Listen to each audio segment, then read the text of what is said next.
สุดยอดพี่น้องเอ้ย2ถ้วยเต็มๆมื้อนี้ สบายดีทุกคน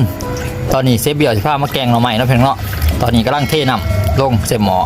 เฮาสิต้มหน่อไม้ก่อนเนาะต่อไปแม่นเอาหน่อไม้ลงเนาะเฮาผ่านเรียบร้อยหน่อไม้ซื้อมาแต่ตลาดสดๆใหม่ๆมื้อนี้มาแกงกินน้ำกันแซ่บๆโลดพี่น้องเอาลงไว้เอาปิดฟ้าไว้เนาะบัดนี้เนาะปิดฟ้าไว้บัดนี้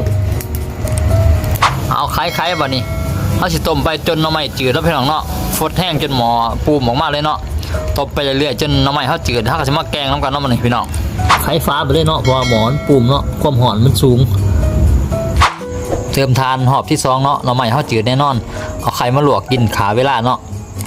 เฮ็ดเจียวซื้อมาจากตลาดเนาะเอามาล้างทำความสะอาดให้เรียบร้อยเนาะเฮ็ดเพาะอะไรก็พักร่วมเนาะล้างทำความสะอาดให้เรียบร้อย